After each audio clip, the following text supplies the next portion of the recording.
Ano po dapat ang kahalagahan itong 1986 na nakikita po ninyo na dapat malaman ng ating mga kababayan, lalo na doon sa mga hindi nakaabot noon sa kasalukuyan pong henerasyon, Ka Peter?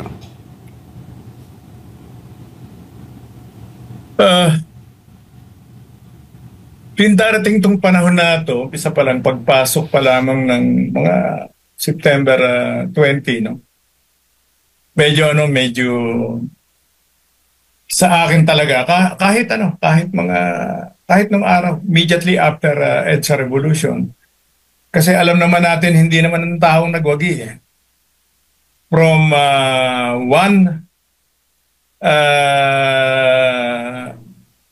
one government na kontrolado ng mga naghaharing uri at nalipat sa isang grupo, no, na pinamunuan ng isang babae, si Cory Aquino, no, na alam naman natin walang alam sa politika, no. Inuluklok lang talaga to, no. Pinagkaisahan ito, inuluklok lamang ito ng mga yung mga kumukontrol ng mga malalaking negosyo. Kaya pag-upo ni Cory ay limbawa, binalik niya agad in a silver platter sa mga Lopez ang lahat ng negosyo nito, no? Tubig, kuryente, etc. Name it, So, sa akin, kasi I consider myself a political animal, Alam naman natin na nangyayari, Alam mo, even Joma Sison, buhay pa siya, nasa kulungan siya, nagpasabi siya, hindi naman, it was nothing but a revolutionary putsch, no? Or, I'm sorry, military putsch, no? Siyempre, yung mga tao, na nadala sila ng emosyon sa panawagan ni Cardinal Sin, etc., Pero kung titignan natin pagkatapos kung anong nangyari, at saka bakit ba nag-martial, no? Alam mo, ang nangyari noong 1986, nanganganib na mangyari ngayon. Sapagkat noong 1986, for example, napakalaki ng role namin yan. Bahagi ako nun. Komunista pa ako nun, yung ginawang panggugulo, yung participation ng Communist Party of the Philippines, yung terorismo na naging partisipasyon nito, sa pakikipagsabwatan ng CPP, ng NPA, sa ruling party, sa later on, naging ruling party, pero sila noon ay number one sa opposition ng Liberal Party, Don't you ever forget what happened bago nagdeklara ng martial si Marcos. For a year before, at saka mismo yung dalawang magkasunod na pangyayari yan, At ayoko talagang bitiwan yung issue na yan, Yung ginawang pag-iitsa ng granada sa Plaza Miranda na kinamatay ng maraming tao, na ikinalumpo halos ng Liberal Party ng oposisyon, Pero mahabang usapin yan, but it turned out na they seem to be a party to that incident, And then afterwards, susunod na taon, 1972, yung tinatawag na July-August Plan ng CPP-NPA. I was a part of that operation, yung yung arms smuggling, yung smuggling, yung ng armas dito sa Palanan, Isabela, July-August yun, 1972, na siyang ginamit na dahilan ng nasirang President Ferdinand E. Marcos para tuluyang magdeklara ng martial law, Sadly, yung revolusyon ng 1986, gusto kong sabihin na ito ay isang revolusyon na suportado ng mga oligarch, no? Hindi hindi hindi hindi ko masasabi na ito ay revolusyon ng bayan. Hindi natin ito maikukumpara, for example, sa revolusyon na naganap sa Russia, no, yung Bolshevik Revolution, na talagang tao, no, or yung ano, no, or yung pagkapanalo, no, yung pagbabagi ng mga Pilipino sa pagkapatalsik sa mga Kastila at saka mga Amerikano, no, naging madugo, no, pero ito talaga ay lehitimong revolusyon, ano. Opo. Or yung pagkapanalo ng mga Vietnamese nung ma-capture nila yung political power, revolution ng mga tao. Pero yung naganap ng 1986, well, sadly, hindi ko maituturing na ito ay revolusyon, sapagkat ang sambayanan ay naging biktima nitong 1986 EDSA Revolution na to, at nakahinga lamang, nakabawi lamang after so many years, after 36 years yata na pamumuno ng Liberal Party na wala namang nangyari. Pinalakas pa nila yung CPP, NPA. At ngayon, ang nangyayari ngayon, huwag ninyong kalilimutan, yung kaguluhan na nangyayari na yan ay nagsimula yan sa Kongreso sa pamumuno ng Makabayan Black na ginamit para guluhin na naman. Kung kaya magulong-magulo tayo ngayon, yan ay pinasimulan ng Makabayan Black. Huwag niyong iboboto niya. Opo. Maraming salamat, Ka Peter. Si Ka Eric, baka may dagdag po. Opo. Maraming salamat, Admar and MJ. No? Ang EDSA 1986 was not a revolution but a people power.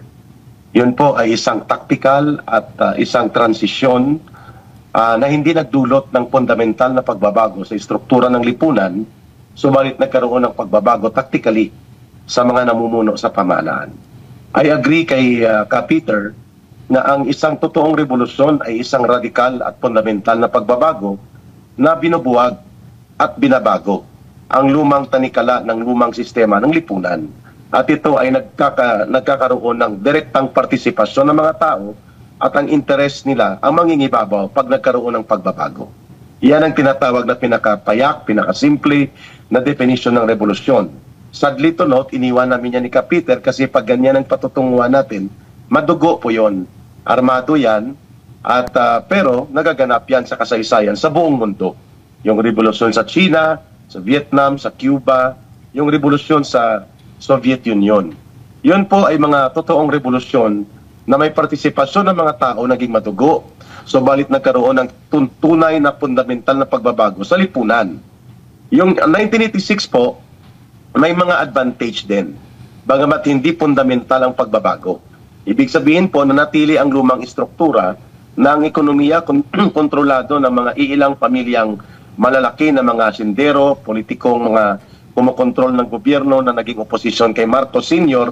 na sila na rin ang naging nasa poder kagaya sa kamag-anak korporasyon ni Cory Aquino na siyang naging dahilan kung bakit instead na magkaroon ng revolutionary change in the defective and oppressive and anti-people structures ng lipunan na ang laksa-laksang milyong-milyong mamamayan, Brother Admar and MJ, mga magsasaka, manggagawa, mga manggagawang bukid, maralitang lungsod at mga nasa sektor na nasa laylayan at nasa masa ng mamamayang Pilipino, hindi po sila nakinabang ng totoo doon sa 1986 people power na pagbangon and even sa 2001 na pagbangon.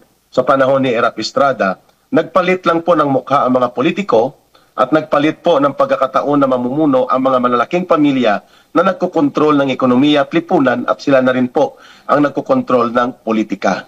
So ano pong kabuluhan nito ng 1986? Ididirekta ko lang po. May mga naidulot po na bintahe o advantage. Una, lumalabas sa ating kasaysayan na kapag mapanupil, mapaniil, abusado, kurakot at magnanakaw ang namumuno sa gobyerno dumarating sa pagkakataon na nauubos din ang pasensya ng mga tao at ito ay kanilang pinapatalsik at gustong palitan. No matter how it may be limited to some very limited governmental change in leadership at hindi kaagad natutugunan ang fundamental at radikal na pagbabago sa lipunan o structural deficiency ng lipunan, subalit tama naman na mapatigil ang abusado, magnanakaw, nangungurakot at walang respeto sa mga batas at karapatan ng mamamayan at hindi nila tinatangkilik ang kalayaan at karapatan ng mamamayan, tama na mangyari yon. Yon ang isang tama na naganap sa 1986 People Power event na naganap noong Pebrero na ngayon ay 39 years na. Pangalawa, nagkakaroon din po ito ng tinatawag na social learning o aral sa panglipunan karanasan. Mahalaga po yon, Brother Agmar at MJ. People will not understand history until they feel and they become part or immersed in history. Ang proseso ng kalayaan at ang pagtatanggol nito ay hindi mo mararanasan kung hindi ka maging bahagi ng daloy nito. So ang isang malaking naiambag ng EDSA 1986 People Power ay ang pagbibigay ng kamalayan at kamulatan sa taong bayan that they have the power.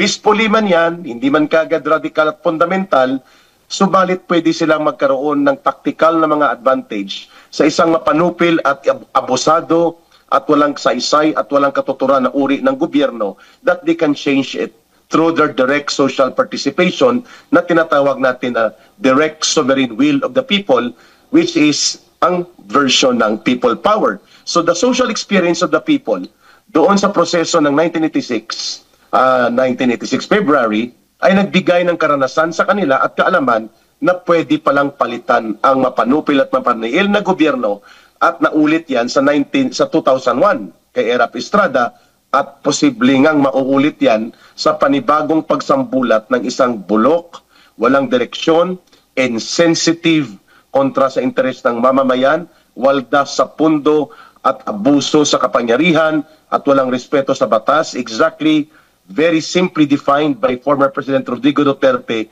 that makes the Marcos administration right now and his allies, lalo na itong abusado na si Martin Romualdez na sobra pa sa presidente kung mag-abuso sa poder at yung iba pang nakapaligid sa kanya. Similar events are now unfolding na pwedeng muli mamulat at magkaroon ng lakas ng loob ang taong bayan na ipatigil ang ganitong paglapastangan sa poder at kapangyarihan. That is the relevance of 1986 People Power, no matter that it may not result again to a fundamental direct change in the structural defects ng lipunang Pilipino, subalit pwedeng yun ay isang antas ng pag-angat muli ng karanasan na pwedeng pag nagkaroon ng pagbabago dito sa current administration ay mas matututo at maalam ang mamamayan na mas lalo pang palawakin ang magiging resulta ng pagbabago na ito na hindi lamang change of faces of politicians or change of political leadership but rather change in the structure of society, lalo na sa interes at kapakanan ng mamamayang Pilipino na hindi direktang natugunan at na-deliver ng 1986 People Power at hindi rin po kompletong na-deliver ng 2001 People Power. Mga Ginoo, good evening, si MJ po ito.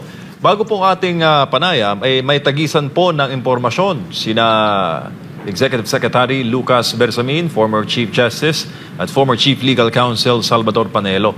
Tagisan po ng pahayag, impormasyon at ng facts at sa usapin po ng fake news. Talangin ko lang po si Sir Peter, noong mga panahon ng diktadurya, gaano kalaki ang role ng media in exposing dictatorship at gaano po ang diskarte ng mga Pilipino noon to resist disinformation?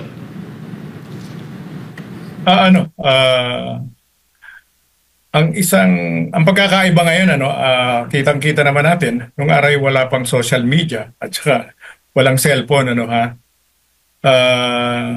yung mobilization ng mga tao ngayon, kumpara noon, ngayon, madali, at madali ang communication, madali ang mobilization ng mga tao, Noong 1986, Yung yung mainstream media sa to the detriment of Ferdinand Edralin Marcos, kalaban niya ang pinakamalaking yung mga major network, sapagkat ang ABS-CBN ay kalaban niya sa mga Lopez yan. Kalaban niya ang Lopez. Kaya nakatulong yung mabuti para para mapag-usapan ang mga issue na laban sa tao, yung kahirapang nangyayari, yung graft and corruption, yung unti-unting militarisasyon,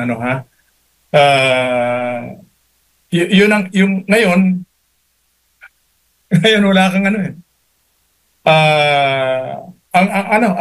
ang naririnig ko lamang, ang nariringgan ko lamang na nagsasalita ng katotohanan at mainit, galit na galit ay si Ted Filon. But yung other media outlets katulad ng ABS-CBN, Channel 5, Channel 7, wala eh. Wala kang mapapala sa kanila. Dinidistort pa nila ang mga pangyayari, nililigaw nila. Sila ang pasimuno ng fake news, At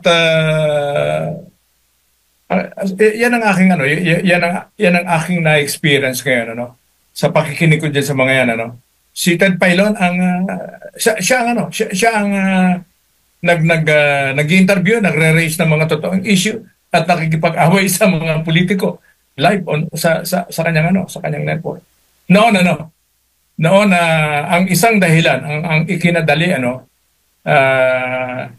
nung siguro nagsimula yan nung 1983, after the assassination ni Ninoy Aquino nung August 21, if my memory serves me right, 1983, correct, kasi after 3 years, yun talaga, milyong tao ang nagmasa doon, Pero sa pagkakaunawa ko, hindi sinuportahan ni Cory Aquino. Ang gusto niya lamang, umuwi lang daw siya para ilibing yung asawa niya at hindi siya pumayag na manguna sa anumang pampulitikang issue gawain, basta't gusto niya lang mailibing. Pero nung 1986, mula nung 1983, unti-unti iba na sitwasyon. At after yung snap election, parang nahinog na yung mga issue at hindi na nakontrol ng gobyerno. Pero gusto ko lang ulitin ang kapraso yung narinig ko kay Eric kanina, and I agree with him 100%. Yan in the final analysis, tao magdidesisyon dyan. Kasi ngayon, nagugutom talaga. Hindi ko alam kung paano marirecapture ng gobyerno ng presidente mismo itong sitwasyon. Lalo na pat kung totoo na tila wala siyang kontrol sa nangyayari. Magulo. Hindi lang magulo. Alam mo kami, for the first time, hindi ko kinakahiya, aaminin ko in public. Hirap kami. Alam mo, maging yung panawagan ni BP Sara tungkol sa pagpunta sa mga rally sa EDSA, magaling siya, tamang-tama. Alam niya, damang-dama niya nangyayari. Sabi niya, huwag na kayong magpunta sa EDSA. Huwag na kayong magpunta sa rally. Yung pera ninyo, yung ipapamasahin ninyo, idagdag ninyo sa kakainin ninyo. Ang galing niya. Ibig sabihin, nararamdaman niya. Nararamdaman yung nangyari talaga sa ground. At ako, sa totoo lang, isa sa mga dahilan kung kaya ako hindi nakaka-attend ng rally, sa kawalan ng pambayad sa taxi, pagpunta lang doon sa lugar. At ganyan ang nararamdaman ng nakararami. Pero nakakatakot ito. Biglang-bigla yung tipping point yan. Bigla yan. Kasi sa ngayon, parang kung titignan mo, parang merong lull.